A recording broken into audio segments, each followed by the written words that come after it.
The unearthing of Chloe Hayes. Some women are like buried diamonds.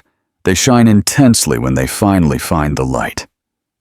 Chloe Hayes was one of those women, but it took her years to realize that the person keeping her in the dark was exactly the one who was supposed to help her shine. In Manhattan, where success is measured in square footage and zeros in a bank account, Chloe had everything a woman could want: a successful executive husband, a luxury apartment on the Upper East Side, and a promising career as an engineer. But there was a problem. She had become invisible in her own life. For years, Marcus Johnson had subtly molded his wife into a smaller version of herself, more discreet, less brilliant, always 2 steps behind. He loved her, he said, but only when she fit perfectly into the narrow frame he'd created for her. Chloe accepted this role for so long, she almost forgot who she was before. Almost, because there is a moment in every strong woman's life when she decides to stop apologizing for existing. For Chloe, that moment arrived on a quiet autumn night when she realized she'd spent so long trying to be worthy of someone else's love that she'd forgotten she was already worthy on her own. This is the story of how a woman who had been taught to be small discovered she was actually gigantic. It's about what happens when we stop hiding and start shining, even if it means blinding those who preferred our light extinguished. Prepare for the journey of Chloe Hayes, a woman who learned that sometimes the greatest act of self-love is having the courage to disappoint the people who never truly loved her the right way. The silent cage. The Upper East Side apartment was steeped in a silence that Chloe knew too well. It was the kind of silence laden with unsaid words, averted gazes, and a calculated indifference that cut deeper than any scream. She gazed out the panoramic window at the city that never slept, holding a cup of tea that had long gone cold. Marcus was in his office again, or at least, that's what he claimed. Over the last 2 years of their marriage, the excuses had become increasingly elaborate, yet more transparent. Meetings that stretched late, last-minute business trips, client dinners she never got to attend. Chloe wasn't naive. She knew her husband was running from her, but what hurt most was understanding why.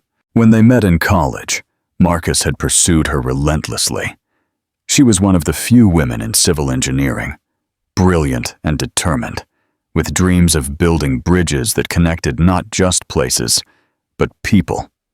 He was a business student, charming and ambitious, always surrounded by friends and opportunities.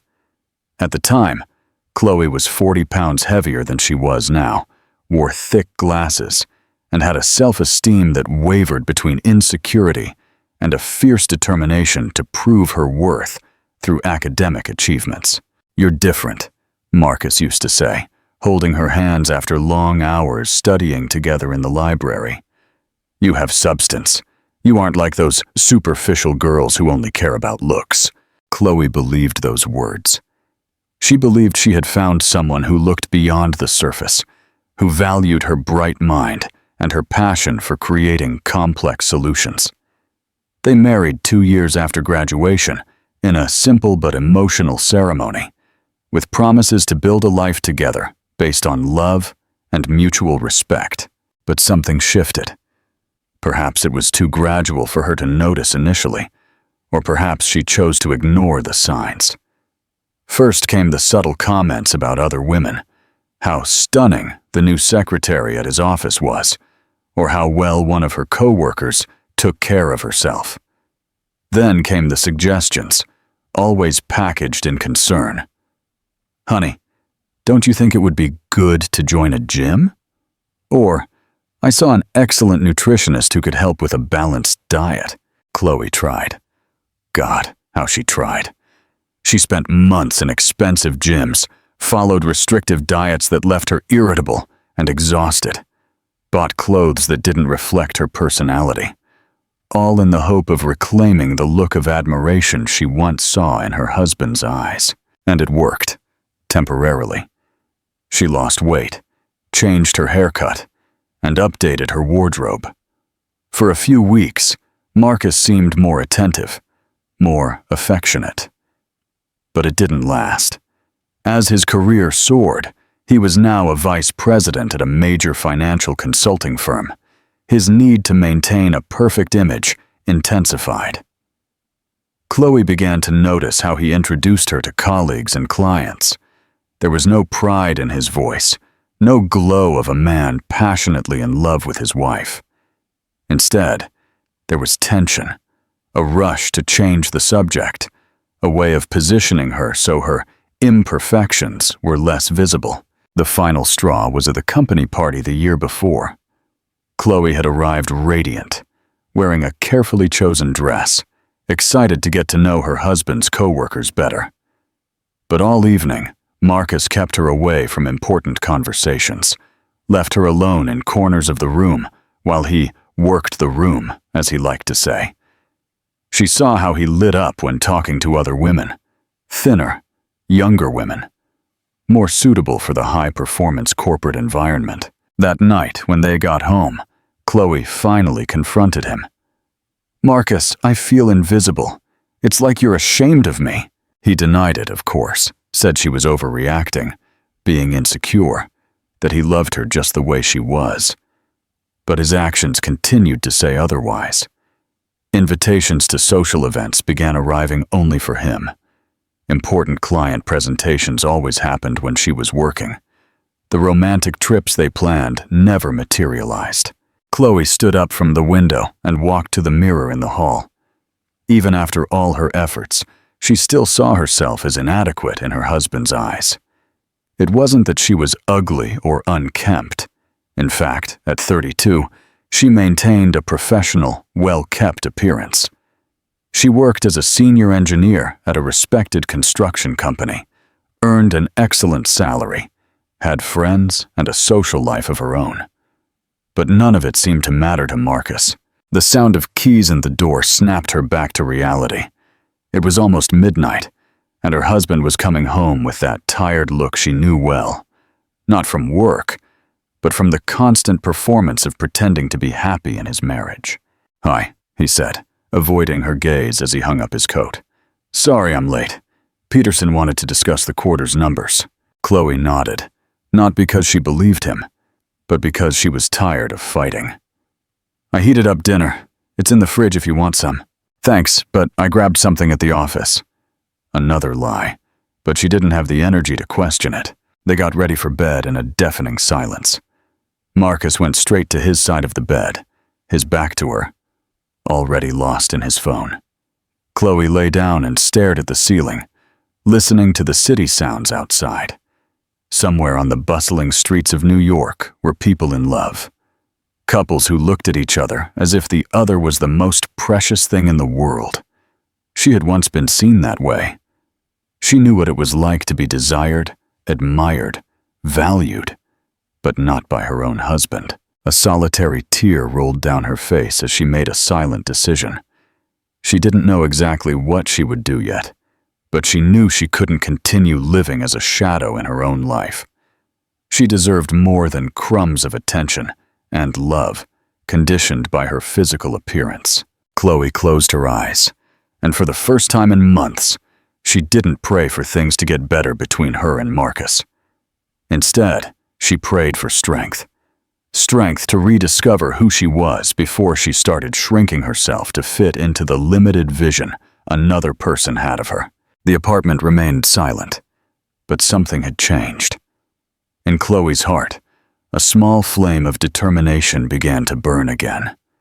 She didn't know it yet, but that would be the last night she would lie down feeling small and invisible. The woman who would wake up the next morning would be different. It would be the beginning of a journey back to herself, a journey that would change not only her life, but also open the eyes of a husband who was about to discover the value of what he had despised. The dance of self-worth. Monday arrived with the typical autumn rain of New York, but for Chloe, every drop hitting the office window sounded like a new song. There was something different in her walk, in the way she greeted colleagues, in the manner she sat at her desk and opened her laptop. It wasn't a dramatic transformation, not yet, but it was the first step of a dance she was learning again, the dance of self-worth.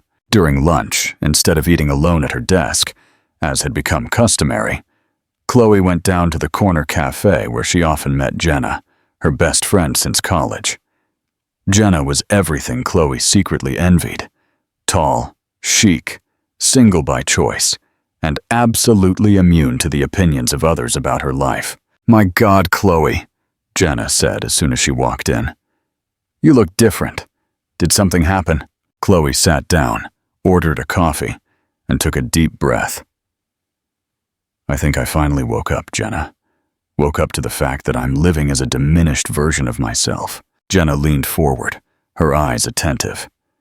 She had been a silent witness to Chloe's gradual transformation over the years, how her bright, confident friend had become a woman who constantly apologized for existing. "Tell me everything," Jenna said softly, and Chloe did. She talked about the lonely nights, the feeling of being an inconvenient accessory in Marcus's life, how she had started to see herself through his critical eyes. She talked about the company party, the constant lies, the way he kept her away from his professional and social life. "Chloe," Jenna said when she finished, "you need to hear this. You are a brilliant engineer, an independent, strong woman, and you deserve to be loved exactly as you are. The problem isn't you. It never was." Those words echoed in Chloe's mind all day. When she got home that night, Marcus was already there, unusual by his recent standards. He was in the kitchen, shuffling through some documents spread on the table. "Hi," she said, noticing how much firmer her own voice sounded. He looked up briefly. "Hey, listen, I forgot to tell you. There's a company event next week, a cocktail reception for important clients. It's going to be at the Waldorf Astoria." Chloe felt her heart quicken. The Waldorf Astoria. It was exactly the kind of sophisticated event where Marcus usually left her at home, claiming it would be just business, or that she would be bored. "That's interesting," she said, keeping her voice neutral. "I'll need a new dress then." Marcus stopped writing and looked at her with surprise. "Oh, well, actually, I thought maybe it would be better if I went alone this time. You know how it is.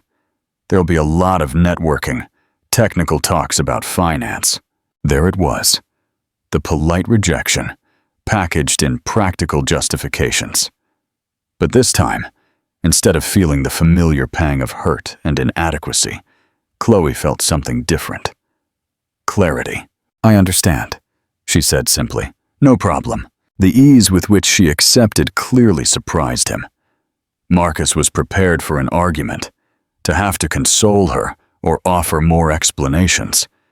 The absence of drama seemed to unnerve him. In the days that followed, Chloe began making small changes. She returned to the gym, but this time, not with the desperation to please someone, but for the pleasure of feeling strong and healthy. She booked an appointment at the salon, not for a radical transformation, but for self-care. She bought a few books she had long wanted to read. She updated her LinkedIn profile and started accepting social invitations she had been turning down for months. What surprised Chloe most was rediscovering how much of herself she had abandoned. Her old passions, photography, cooking, long walks through Central Park, naturally returned to her routine. She signed up for a night photography course and began documenting the city she loved through a new lens. Marcus noticed the changes but misinterpreted them.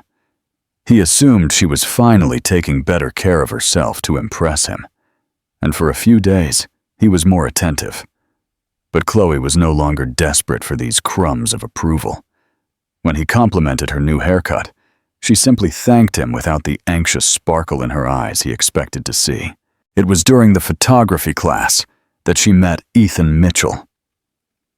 He was in the Wednesday class, a tall man in his early 40s, with graying temples and a smile that genuinely reached his eyes. He was an architect, divorced 3 years, a father to a teenage daughter he saw on weekends. "You have an interesting eye for composition," he commented after she presented her photos of the Golden Gate Bridge, captured at different times of day. "There's a technical sensitivity there, but also something emotional. Are you an artist?" "Engineer," she replied, feeling a forgotten pleasure in being recognized for her talent. "But I've always loved photography." "That makes sense," Ethan said. "Engineers and architects see the world similarly. We understand structures, but we also know the beauty is in the details." They began having coffee after class. There was nothing romantic, at least not at first. Ethan knew she was married and respected that completely, but their conversations were something Chloe had forgotten existed. Stimulating intellectual exchanges, genuine laughter, real interest in her opinions and experiences. "Have you designed bridges?" Ethan asked one night, as they walked through Washington Square Park after class. "A few," Chloe replied. "I'm actually working on a design for a pedestrian bridge that will connect 2 parks in the Brooklyn area. It's challenging because it needs to be functional, but also needs to integrate harmoniously with the landscape." Ethan's eyes lit up. "That's fascinating. Have you ever thought about how the bridge's architecture can influence people's behavior? How people interact with the space?" It was exactly the kind of conversation Chloe had craved for years. When she got home that night, Marcus was watching television on the sofa. She tried to share her excitement about the bridge project, but he just mumbled a distracted, "That's nice," without taking his eyes off the screen. The contrast was stark and painful, but also liberating. Chloe finally understood that the problem wasn't with her. It was with Marcus's inability to see her, truly see her, as the complex, interesting person she had always been. That night, she pulled out her sketch pad, something she hadn't touched in years, and began to sketch. Not architectural plans or structural calculations, but free, expressive drawings. She drew the bridge of her dreams, a structure that was not only functional, but also a work of art that celebrated human connection. When Marcus went to bed, she continued drawing. And for the first time in years, Chloe felt completely present in her own life. She wasn't trying to be smaller to fit someone else's expectations, nor bigger to impress. She was simply being herself. The awakening had begun. And with it came the realization that she had spent too long waiting for someone to discover her, when in fact, the person who needed to rediscover her was herself. The unveiling. The envelope arrived on a rainy Tuesday in November, addressed to Chloe and lost among the monthly bills and flyers piled on the entry table. If not for the elegance of the paper and the gold crest in the upper corner, she might have ignored it completely. But something about that envelope demanded attention. With careful fingers, she opened it and found an elaborate invitation. The New York Society of Engineers has the honor of inviting you to the annual gala ball in recognition of the exceptional contributions of engineering professionals. Chloe read it twice before realizing it wasn't just a social invitation. Her name was specifically mentioned as one of the engineers to be honored for the innovative Unity Pedestrian Bridge project. She sat down heavily in the kitchen chair, holding the invitation as if it were fragile. When was the last time she had been recognized professionally? When was the last time anyone, besides Ethan, had shown genuine interest in her work? Marcus came home at that moment, earlier than usual, wearing an irritated expression she had learned to recognize as a harbinger of bad news. "Peterson called me today," he said, without even greeting her, throwing his briefcase onto the sofa harder than necessary. "Apparently some clients questioned my family image after that last event. It seems my constant absence from spouse events is drawing attention." Chloe looked at him for a long moment, processing not just the words, but the accusatory tone in which they were spoken, as if she were somehow responsible for his professional embarrassment. "That's interesting," she said, her voice remaining strangely calm. "I also received some interesting news today." She held out the invitation to him, watching his expression shift from irritation to curiosity, then to something she couldn't immediately identify. "A gala ball," he murmured, reading the invitation. "And you're being honored for the Brooklyn Bridge project. Apparently some people recognize value in my work." Marcus was silent for a moment, and Chloe could almost see the gears turning in his mind. Here was the perfect solution to his professional problem. A wife who could not only accompany him to social events, but was actually being celebrated. His image as a successful family man would be not just restored, but elevated. "This is great," he said finally, but there was something forced in his enthusiasm. "When is the event?" "Saturday, December 15th, in the Grand Ballroom of the Waldorf Astoria," the same Waldorf he had gone to alone for the company event a few weeks prior. The irony was lost on neither of them. "Well," Marcus said, adopting a livelier tone, "we'll have to find a suitable dress for you. Something elegant, sophisticated. This kind of event demands an impeccable presentation." And there it was again, the subtle implication that she needed to be fixed to be adequate. But this time, instead of shrinking, Chloe felt a flame of determination ignite in her chest. "Actually," she said, "I was already thinking about it." In the following days, Chloe dedicated herself to a transformation, but not the kind Marcus expected. Instead of chasing his approval, she decided to dress for herself, to celebrate not only her professional recognition, but her personal rediscovery. She visited boutiques she had never dared to enter, not searching for the dress that would make Marcus proud of her, but the dress that would make her feel powerful. She found it in a small boutique in Soho, a deep navy blue silk dress that hugged her curves without trying to hide or exaggerate them, with discreet golden embroidered details that caught the light subtly but strikingly. "You're radiant," the saleswoman said when Chloe walked out of the dressing room. "It's as if the dress were made for you." Chloe looked at herself in the mirror and, for the first time in years, genuinely liked what she saw. Not because she fit some external standard of beauty, but because she finally recognized herself, the strong, intelligent, talented woman who had gotten lost somewhere along the way. The week of the ball, Marcus was surprisingly attentive. He complimented her when she tried on the dress at home, commented on how excited he was to introduce her to his colleagues, and even suggested they go together to choose jewelry to complete the look. But Chloe was no longer desperate for these displays of approval. She received them politely, but her heart no longer raced with every crumb of attention. There was something liberating about realizing that Marcus's opinion of her, positive or negative, no longer defined her self-worth. It was during the photography class, 3 nights before the ball, that Ethan noticed her change. "You're different," he said as they reviewed the photos she had taken that week. Bold, artistic images of New York architecture that showed increasing confidence in her creative vision. "How so?" Chloe asked, though she knew exactly what he meant. "You're present, completely present, as if you've stopped apologizing for existing." The observation hit her with surgical precision.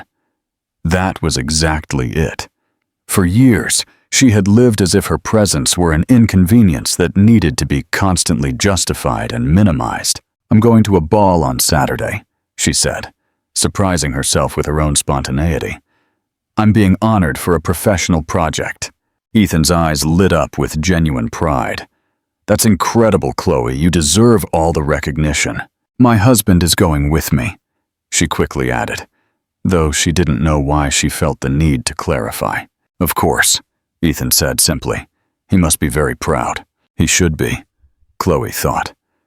But she suspected Marcus's pride had more to do with how her honor reflected positively on him than with genuine admiration for her achievements. That night, as Marcus worked on his laptop in bed next to her, Chloe looked at the dress hanging in the closet and felt a mixture of nervousness and excitement she hadn't experienced in a long time. Not because she was anxious to impress someone, but because, finally, there was something worth celebrating for herself. She didn't know it yet, but that ball would be much more than a night of professional recognition.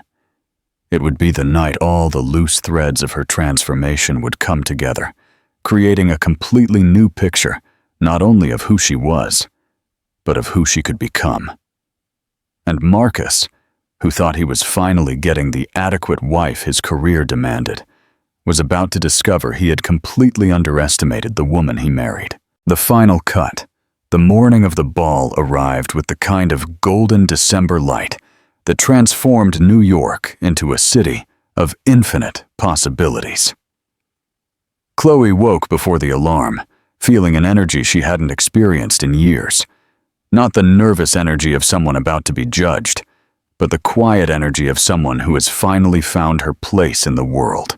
Marcus was unusually attentive during breakfast, commenting on how he was looking forward to the event, about the important people who would be there, about how good it would be for his image to be seen with such a talented wife. Every word was carefully chosen, as if he were rehearsing a script, and Chloe realized with crystal clarity that, for him, she had become a useful accessory, valuable only insofar as she added value to his own reputation. "Are you sure about the dress?" he asked as she got ready. "Isn't it a bit eye-catching?" Chloe looked at herself in the mirror. The navy blue dress hugged her silhouette with elegance, and the golden details caught the light subtly but strikingly. She was wearing jewelry she had inherited from her grandmother, classic pieces that perfectly complemented the outfit. Her hair was pulled back in a sophisticated low bun, and her makeup enhanced her natural features without exaggeration. "It's perfect," she replied with a confidence that surprised him. During the ride to the Waldorf Astoria, Marcus continued his advice: how she should present herself, which topics to avoid, the importance of making the right impression. Chloe listened in silence, realizing how he was essentially trying to transform her into a palatable version of himself for public consumption. "Remember," he said as they arrived at the hotel, "this is an important event for my career too. Some of these people are potential clients." I understand," Chloe replied, but her mind was somewhere else entirely. The Waldorf Astoria's grand ballroom was stunning. Crystal chandeliers cast golden light over tables decorated with white and gold flowers, and an orchestra played classical music in a corner of the room. It was the kind of event that used to intimidate her, but tonight, Chloe felt perfectly in place. They were greeted by event organizers, and Chloe was immediately recognized and warmly congratulated. She was introduced to other honored engineers, representatives from specialized media, and important members of the Society of Engineers. In every conversation, she was articulate, intelligent, and genuinely passionate about her work. Marcus followed her, smiling and nodding appropriately, but Chloe could sense his growing irritation. He wasn't used to being the supporting spouse. He was accustomed to being the center of attention, the successful executive whose wife was just a social footnote. "Chloe!" A familiar voice called her name from across the room. She turned to see Ethan approaching, and her heart gave a little jump. He was elegant in his tuxedo, but what struck her was the look of genuine admiration in his eyes when he saw her. "You look stunning," he said, and there was a sincerity in his voice that made her blush slightly. "Ethan, what a surprise! I didn't know you would be here."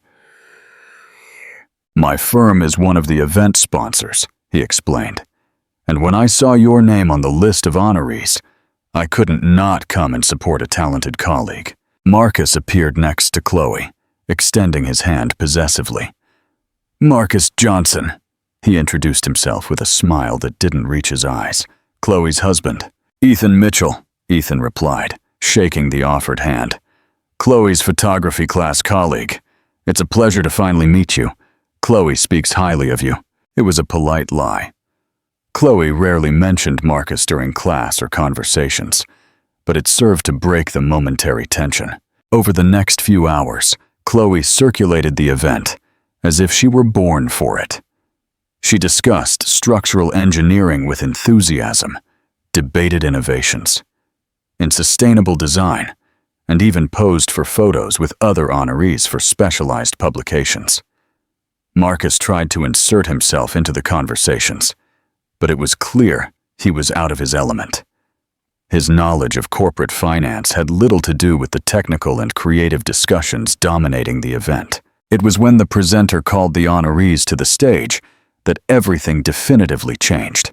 "Chloe Hayes," the voice boomed through the hall, "for her exceptional innovation on the Unity Pedestrian Bridge project, which connects communities and demonstrates how engineering can be both functional and artistically inspiring." Chloe walked onto the stage to warm applause, holding the elegant trophy and looking out at the audience. Her eyes met Marcus's in the crowd, but instead of the pride she should see, she noticed an expression of discomfort, almost embarrassment. He was clearly bothered by all the attention directed at her. When she stepped off the stage, she was surrounded by people wanting to congratulate her, take pictures, and exchange business cards. It was a genuine whirlwind of recognition that left her simultaneously moved and surprisingly calm. For years, she had desperately sought the approval of a single person, and now she discovered that the world was full of people capable of recognizing her value. "Congratulations, Chloe." Ethan appeared at her side when the crowd finally dispersed a little. "Your speech was inspiring. The way you spoke about engineering as an art of connection was poetic." "Thank you," she said, feeling a genuine warmth from his regard. "It means a lot coming from you." "May I steal the honoree for a dance?" Ethan asked, extending his hand. Chloe hesitated for a moment, her eyes automatically searching for Marcus. She found him at the bar, seemingly engaged in an intense conversation with other businessmen, people who clearly had no interest in the engineering event, but were there for social networking. He didn't even notice when she accepted Ethan's hand and headed to the dance floor. Dancing with Ethan was completely different from dancing with Marcus. There was no rush, no performance, no feeling that she needed to behave a certain way to maintain his approval. Ethan guided her gently, conversing easily throughout the music, making her laugh with intelligent observations about the Waldorf's architecture. "You know," he said, as they spun slowly to the sound of soft jazz, "I really admire what you do. There's something poetic about building bridges, literally connecting people and places." "That's exactly how I see my work," Chloe responded, surprised by how much he understood her passion. "Every bridge is a promise of connection, a possibility of encounter." "And you," Ethan said, his eyes meeting hers, "are clearly a woman who deeply understands the value of genuine connections." There was something in that sentence, in the way he said it, that made Chloe's heart race. It wasn't just a professional compliment. There was recognition, admiration, and something more subtle, yet undeniably present.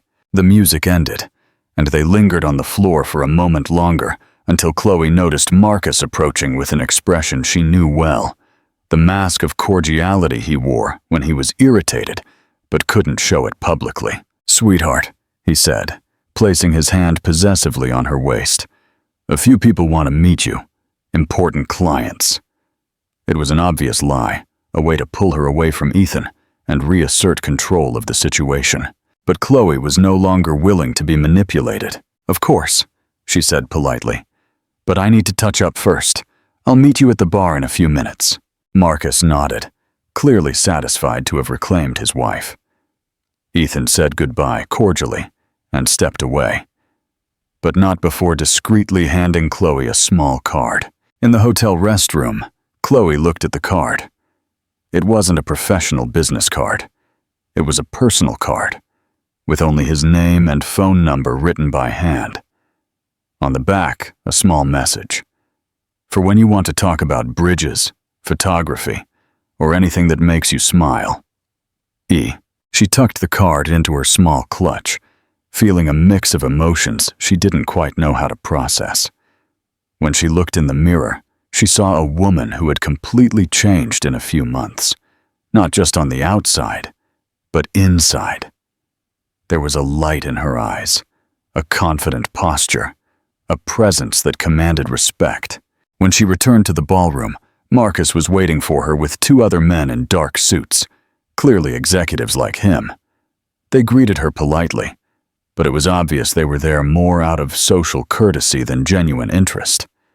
The conversation quickly turned to business, the stock market, corporate deals, subjects in which Chloe not only had no interest, but in which her presence was clearly superfluous. "Well," one of the men said after a few minutes, "it was a pleasure meeting you, Chloe. Marcus is a lucky man." It was the kind of comment that reduced an internationally awarded woman to a beautiful accessory of a successful man. And for the first time in years, it didn't go unnoticed by Chloe.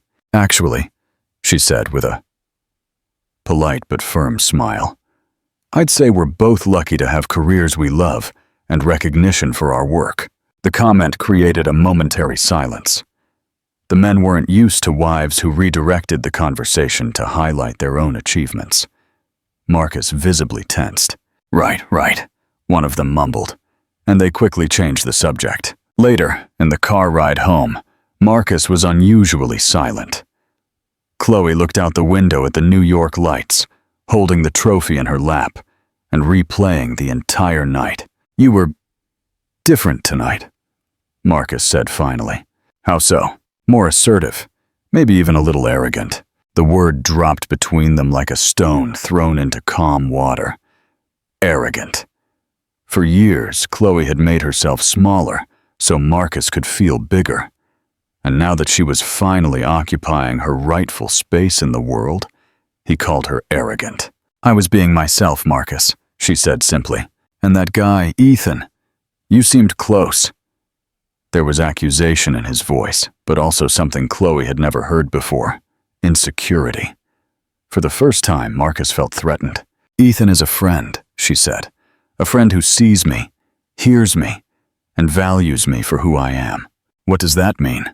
Chloe took a deep breath. "It means tonight I remembered what it's like to be seen as a whole person, not as an perfect reflection of someone else."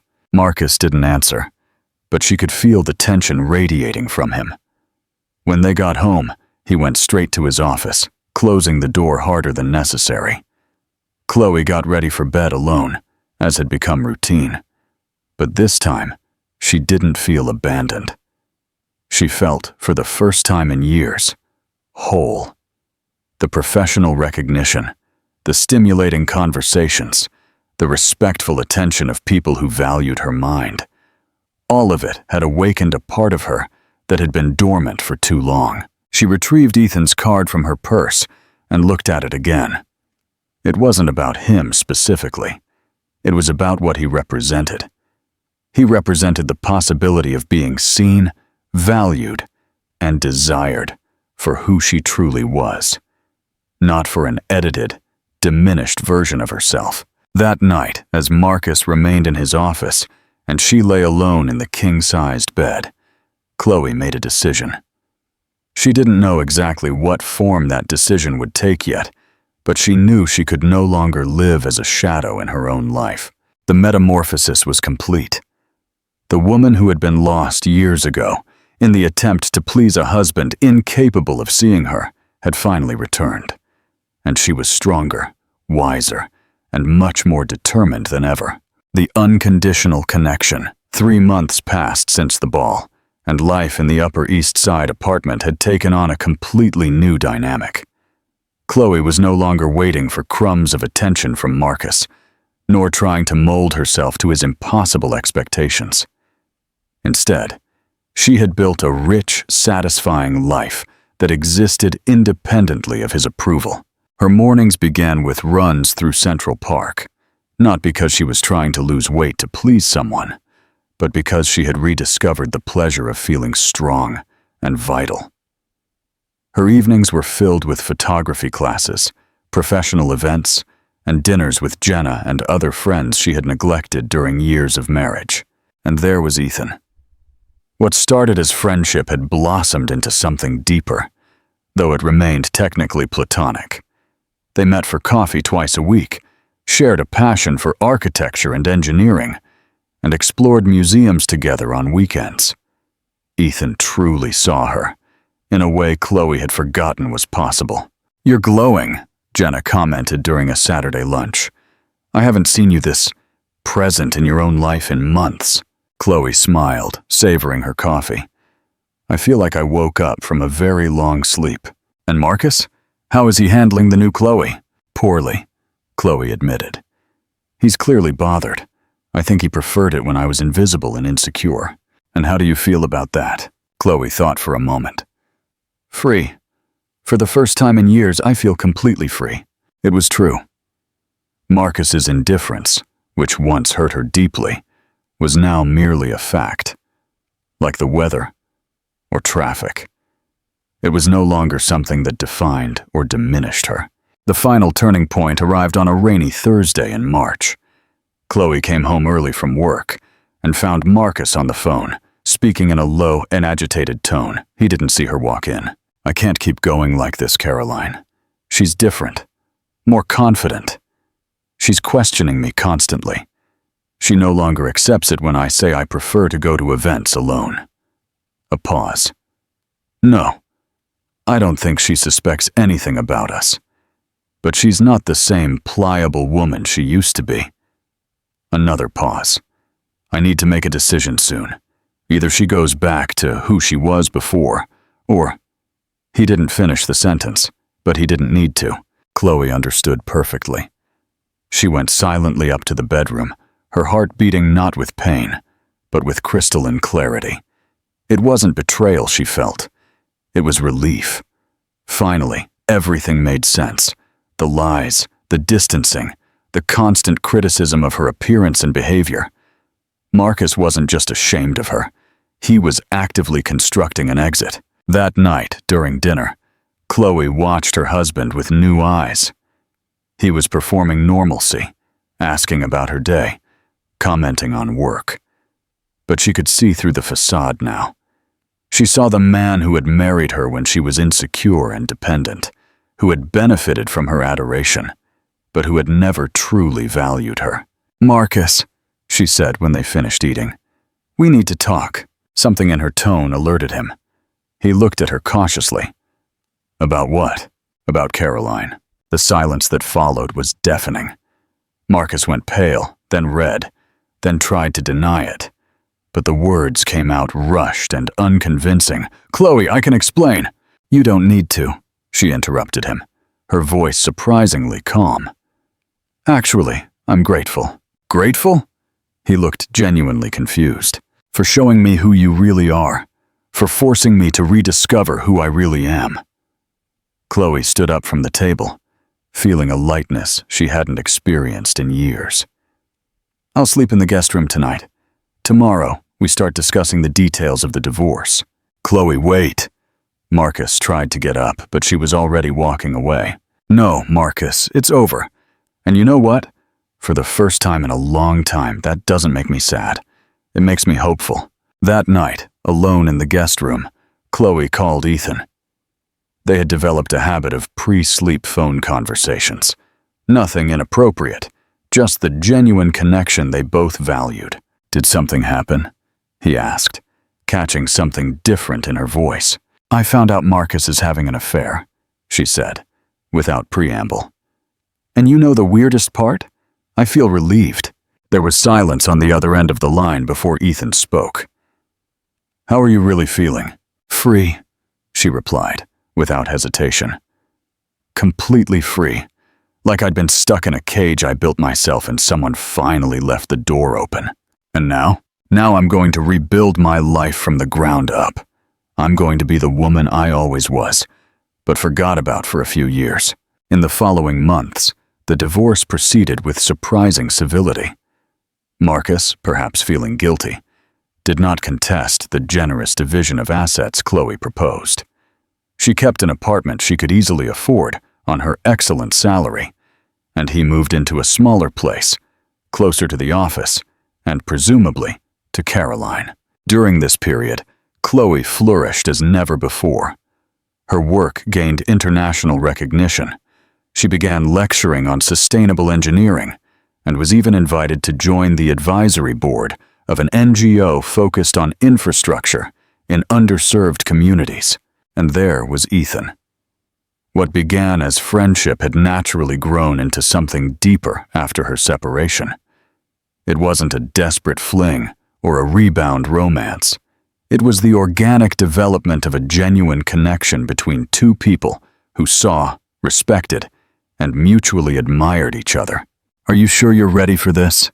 Jenna asked, when Chloe mentioned that Ethan had invited her to accompany him to his architecture firm's annual charity ball. "More ready than I've ever been," Chloe responded. "For the first time in my life, I know exactly who I am and what I deserve." The ball would be at the same Waldorf Astoria where she had been honored months earlier, but this time it would be different. This time, she wouldn't be there as someone's inadequate wife, trying to hide in the shadows. She would be there as herself, a successful, confident, and genuinely happy woman. On the night of the event, as she got ready in the apartment that was now completely hers, Chloe looked in the mirror and smiled. The dress she chose was red, a bold color she would never have worn during the time she was trying to make herself invisible. Her hair was down in natural waves, and she wore jewelry she chose because she liked it, not to impress anyone. When Ethan arrived to pick her up, the expression on his face said everything. There was no possessiveness or criticism in his gaze, only genuine admiration and happiness to be with her. "You are stunning," he said, offering his arm. "I'm happy," she replied simply. And that was the fundamental difference. They arrived at the Waldorf Astoria under a light spring rain. But Chloe didn't care. She was radiant, chatting animatedly with Ethan about the projects she was working on, the places she wanted to visit, the dreams she had rediscovered. It was when they entered the hotel lobby that she saw him. Marcus was there, impeccable in his tuxedo, accompanied by a blonde, thin woman who could only be Caroline. They appeared to be going to an event at the same hotel, perhaps even the same ball. For a moment, the four of them looked at each other. Marcus looked visibly shocked to see her. Not just that she was there, but how she was. There was a confidence in her posture, a light in her eyes, a presence that commanded attention. She was no longer the woman he had rejected and belittled. She was someone completely new, or perhaps someone who had always existed, but whom he had never been able to see. "Chloe," he said, approaching tentatively. You look good." "I'm great," she replied with a genuine smile. "Marcus, Caroline, I'd like to introduce Ethan Mitchell.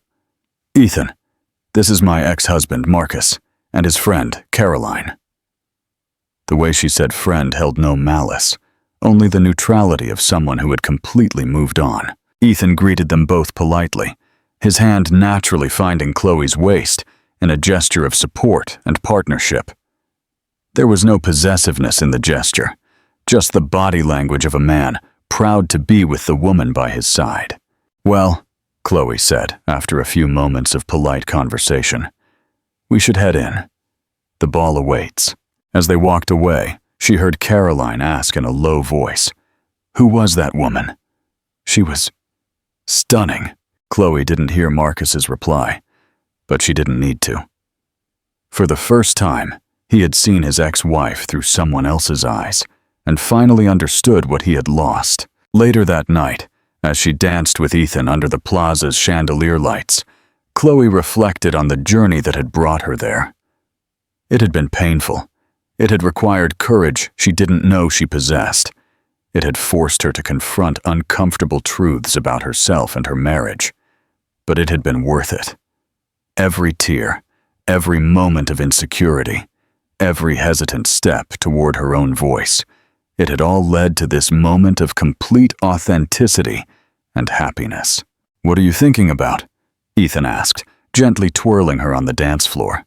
"I'm thinking," she said, looking into the eyes of the man who saw her exactly as she was and loved her for it, that sometimes the best thing that can happen to us is losing what we thought we wanted, because only then do we discover what we truly deserve. Ethan smiled and pulled her closer. "And what do you deserve, Chloe?" "Everything," she replied without hesitation. "I deserve everything." And for the first time in her adult life, she truly believed it. Chloe's story wasn't just about a marriage ending or finding new love. It was about a woman who had the courage to rediscover herself, to refuse to be diminished, to choose her own happiness, even when it meant rebuilding her entire life from scratch. And when Marcus saw her that night, radiant, confident, loved, and genuinely happy, he finally understood that he had spent years trying to extinguish a light that should never have been dimmed. But it was too late.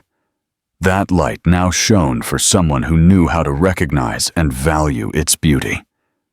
Chloe had found her way back to herself, and in the process, she had discovered that she would never again allow anyone to make her feel small.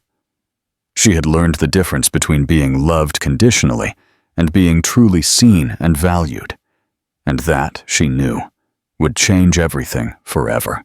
5 years later, the Bridge of Hope.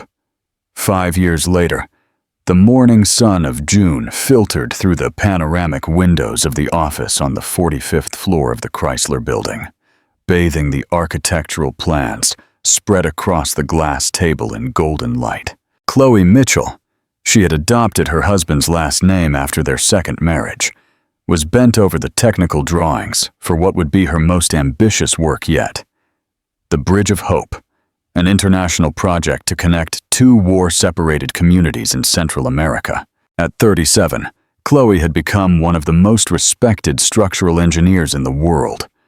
Her firm, Mitchell & Hayes Engineering, yes, she kept Hayes professionally, not out of nostalgia, but as a constant reminder of her journey, was synonymous with sustainable innovation and social responsibility. The projects they developed were not just functional. They were statements of hope, literal and metaphorical bridges between different worlds. "Mom, you have to come see this." The excited voice of Lily, Ethan's 14-year-old daughter, whom she had formally adopted 2 years after their marriage, echoed through the home office. Chloe smiled, saving the project on the computer before heading to the living room. Lily was on the sofa with her laptop open, her eyes sparkling with excitement. Slowly, the reserved teenager who initially viewed Chloe with suspicion had become her biggest admirer and confidant. "What is it, sweetie?" "The article about you in Vogue is out. Look at the title. Chloe Mitchell, the engineer who builds bridges between hearts and nations." Chloe sat down next to her stepdaughter, looking at the professional photos where she appeared at various construction sites around the world, supervising the building of a school in a favela in Rio de Janeiro, inaugurating a sustainable bridge in India, giving a TED Talk on engineering with soul. "Listen to this," Lily continued reading. "Mitchell is not just one of the most innovative engineers of her generation. She has redefined what it means to build for the future. Her projects are studied in universities as perfect examples of how technology can serve humanity without sacrificing beauty or sustainability." "That's an exaggeration," Chloe laughed. But there was pride in her voice. Not the desperate pride of someone needing to prove worth, but the quiet satisfaction of someone who has found her true calling. "It's not an exaggeration at all. You're incredible, Mom. And look at this picture here with Dad at the opening of the San Francisco Bridge." The photo showed Chloe and Ethan on the day of the inauguration of the Golden Connection Bridge, a joint project where her engineering had united with his architecture to create something truly special. Both were smiling, their hands intertwined, looking not at the camera, but at each other. A couple who had found a unique form of love in professional and personal partnership. Her marriage to Ethan had been everything Chloe never knew she wanted. There were no grand romantic gestures or impossible promises. Instead, there was something much more valuable: mutual recognition. They saw each other, admired each other, supported each other, and grew together. Ethan celebrated her victories as if they were his own, and Chloe did the same. It was a true partnership where neither of them had to shrink so the other could shine. "Where's your dad?" Chloe asked, stroking Lily's brown hair. "In the studio, working on that Boston Museum project. He said he'd meet you here at 6 for dinner. Oh, and he also said not to forget about tonight's event." Chloe checked the clock. The event. How could she forget? It was the annual ceremony of the New York Society of Engineers, where she would be honored with the Engineer of the Decade award. 5 years after her first honor, the one that had marked the beginning of her transformation, she would return to the same Waldorf Astoria, but as a completely different woman. The irony was that Marcus would also be there, not as her embarrassed escort, but as another industry guest. In the years following the divorce, he had found financial success, married Caroline, and had 2 children. According to reports from mutual acquaintances, he seemed genuinely happy, or at least more compatible with the life he had always wanted. Chloe felt no resentment. In fact, she felt a strange gratitude. Marcus had been the unwitting catalyst for her transformation. By rejecting her, he had forced her to find her own approval. By trying to diminish her, he had inadvertently awakened her determination to grow. "Mom," Lily said suddenly, closing the laptop. "Can I ask you something personal?" "Of course, sweetie. Do you ever regret it? Getting divorced from Marcus, I mean. Sometimes I wonder what your life would have been like if you had managed to work things out." Chloe looked out the window, contemplating the question. It was a question she occasionally asked herself, not with nostalgia, but with intellectual curiosity. "You know, Lily, I used to think my marriage to Marcus failed, but now I understand it was actually a success, just not in the way I expected." "How so?" "He taught me who I didn't want to be, and that was an invaluable gift. He taught me that true love shouldn't make me feel small, that a real partnership should make me grow, not shrink. If I had stayed, I might have spent my whole life wondering who I could have been." Lily nodded thoughtfully. At 14, she already showed an emotional maturity Chloe envied. Perhaps having witnessed her own parents' complicated divorce, and then Ethan's harmonious union with Chloe, Lily intuitively understood the difference between relationships that drain energy and those that multiply it. "Besides," Chloe continued, "if I hadn't gotten divorced, I never would have met your dad. I never would have you in my life, and honestly, I can't imagine a world where that didn't happen." Lily smiled, that radiant smile that completely transformed her face. "Me neither. You know I love you, right, Mom?" "I love you too, sweetie. More than you can imagine." It was a sweet moment, interrupted by Chloe's cell phone ringing. It was Jenna, calling with her characteristic punctuality. "Ready for another night of glory?" Jenna asked as Chloe answered. "Ready as I'll ever be to be surrounded by people talking about reinforced concrete and tension calculations." Chloe laughed. "Oh, stop pretending you don't love every second of it. Which dress are you wearing?" "The navy blue one. The one I bought for the ball before I married Ethan." "Perfect. Elegant without being flashy, sophisticated without being pretentious. Very you." It was true. In recent years, Chloe had developed a personal style that reflected exactly who she was. Professional, confident, accessible. She no longer dressed to impress or to hide. She dressed to feel comfortable in her own skin. "Is Ethan going with you?" "Obviously. He wouldn't miss this for anything." "And Marcus, will he be there?" "Probably. But Jenna, honestly, I don't care at all." And it was true. The indifference she felt toward her ex-husband wasn't forced or performative. It was genuine. Marcus had become a figure from the past, important to her history, but completely irrelevant to her present. After hanging up, Chloe returned to the office to finish a few project details. At 5:30, she began getting ready for the event. The navy blue dress fell perfectly on her body, which at 37 was stronger and healthier than ever. She practiced yoga 3 times a week, not to lose weight, but to maintain the mental and physical flexibility her work demanded. She ate well because she enjoyed good food. She traveled because she loved getting to know new cultures. She read voraciously because she had a curious mind. When Ethan got home at 6 sharp, he was religiously punctual. He found her finishing her makeup at the bedroom mirror. "Stunning as always," he said, kissing her neck softly. "Flattering as always," she replied, turning into his arms. At 40, Ethan had acquired a few wrinkles around his eyes and more gray threads in his hair, but he was still the most handsome man Chloe knew. Not for his physical features, though they were pleasant, but for the way he looked at her, as if she were simultaneously the most interesting and most desirable person in the world. "Nervous?" he asked, adjusting his tie in the mirror.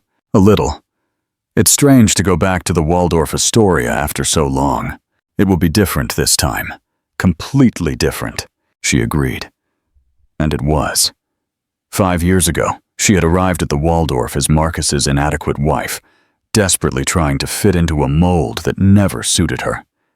Today, she would arrive as Chloe Mitchell, internationally renowned engineer, a woman fulfilled personally and professionally, someone who had found her place in the world. The ride to the hotel was relaxing. They talked about Ethan's museum project, Lily's plans for summer vacation, the trip they planned to take to New Zealand at the end of the year. They were the conversations of a couple who genuinely enjoyed each other's company, who had built a life rich in small pleasures and great shared dreams. The Waldorf Astoria was exactly as Chloe remembered it. Imposing, elegant, full of history and glamour. But this time, when they arrived, she felt no intimidation or anxiety. She felt belonging. "Chloe Mitchell!" a familiar voice called out as they entered the lobby. It was Dr. Peterson, the president of the Society of Engineers, accompanied by his wife and a few other board members. "Dr. Peterson, what a pleasure to see you again." Chloe greeted him warmly. "The pleasure is ours. Your lecture on sustainable engineering at the Tokyo Congress was absolutely inspiring. This must be your husband, the famous Ethan Mitchell." Chloe felt a wave of pride, not the desperate pride of years ago, but the genuine satisfaction of having her work recognized and her relationship respected. "Famous is an exaggeration," Ethan laughed, shaking Dr. Peterson's hand. "But I'm definitely the proud husband. I hear you're working on the Bridge of Hope project together. What an incredible initiative." Over the next few minutes, Chloe found herself at the center of a lively conversation about engineering, architecture, and social responsibility. Other people joined the group, all wanting to know more about the woman who had revolutionized how people thought about sustainable infrastructure. Ethan stayed by her side, participating when appropriate, but clearly comfortable letting her shine. There was no competition between them. There was no need to split the attention equally. They naturally took turns in the spotlight, each genuinely celebrating the other's successes. It was as they headed toward the main ballroom that Chloe saw him. Marcus was near the bar, impeccable in his tuxedo, talking with a group of executives. Caroline was by his side, beautiful and elegant, clearly at ease in the corporate social environment. For a moment, their eyes met across the room. Marcus seemed to hesitate, as if he might approach, but Chloe simply nodded politely and kept walking. There was no drama, no tension, just the courteous acknowledgement between two people who had once been part of each other's lives. "He's here," Ethan observed simply. "I saw him." "All right?" "Completely. And you?" "Never better." And it was true. Looking at Marcus, Chloe felt no pain, anger, or nostalgia. she felt a strange peace. He seemed happy with Caroline, and she genuinely hoped he was. Everyone deserved to find someone with whom they were truly compatible. The ceremony was moving. When her name was called to receive the Engineer of the Decade award, Chloe walked onto the stage to thunderous applause. From the stage, she could see the packed ballroom, hundreds of professionals who respected her work, friends who admired her as a person, Ethan who loved her unconditionally. "When I started my career," she said into the microphone, her voice clear and confident, "I thought engineering was about building structures that would last forever. Today, I understand it's about building connections between people, between communities, between dreams and reality."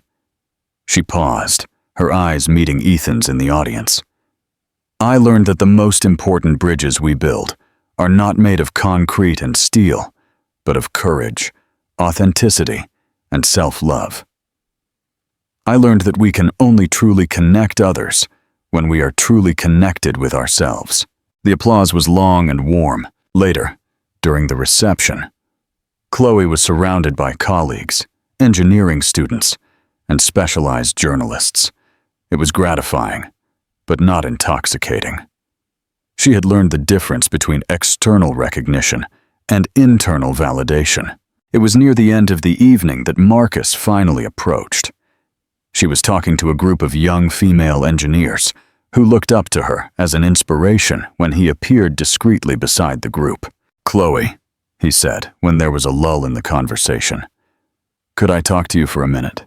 She excused herself politely from the group and stepped a few paces away with him. "Congratulations on the award," Marcus said, and there was sincerity in his voice. "You deserve it." "Thank you." They stood in silence for a moment, the weight of their entire shared history hanging in the air between them. "Chloe," Marcus said finally, I need to apologize." She looked at him with surprise. "Marcus?" "No, let me talk. I spent years trying to turn you into someone you never were, trying to make you fit into a box that was too small for you. I didn't see you. I didn't truly see you, and that was my mistake, not yours." The words she had waited years to hear finally came, but she found she no longer needed them. The validation that mattered, she had already found within herself. "Thank you for saying that, Marcus. It means a lot. Are you happy?" he asked, looking in the direction where Ethan was talking with Lily, who had arrived early from a friend's party. "Very happy," she replied without hesitation. "He sees you," Marcus said, a note of melancholy in his voice. "The way I should have seen you. And you found someone who sees you too," Chloe replied gently. "Caroline seems perfect for you." Marcus smiled, a look of relief crossing his face. "She is. We fit together in a way you and I never did. It's all right. Sometimes two good people simply aren't good for each other." They said goodbye cordially, without drama or grand declarations. Just two people who had learned through error and pain who they truly were and what they truly wanted. Later, in the car ride home, Chloe leaned her head on Ethan's shoulder as Lily dozed in the back seat. "How are you feeling?" Ethan asked, stroking her hair. "Complete," she answered. "For the first time in my life, I feel completely complete." Even after talking to Marcus? Especially after talking to Marcus. It was like closing a chapter that had been finished for a long time. Ethan kissed the top of her head. "I love you, Chloe Mitchell." "I love you too, Ethan Mitchell." When they got home, Lily went straight to bed, exhausted, but happy to have seen her adopted mother honored. Chloe and Ethan sat on the apartment terrace, contemplating the New York lights stretching out endlessly before them. "Where do we go from here?" Ethan asked, holding her hand. "Wherever we want," Chloe replied. "That's the beauty of having found out who we really are. The whole world opens up before us." And it was true. At 37, Chloe had finally learned the most important lesson of her life, that she didn't need to be smaller to fit into someone else's life. She needed to be exactly who she was: brilliant, talented, complex and strong, and to find people who celebrated those qualities, not who tried to diminish them. Looking at the stars, barely visible between the Manhattan buildings, Chloe smiled. She had built bridges around the world, but the most important bridge she had built was the one that connected her back to herself. And that bridge, she knew, would last forever.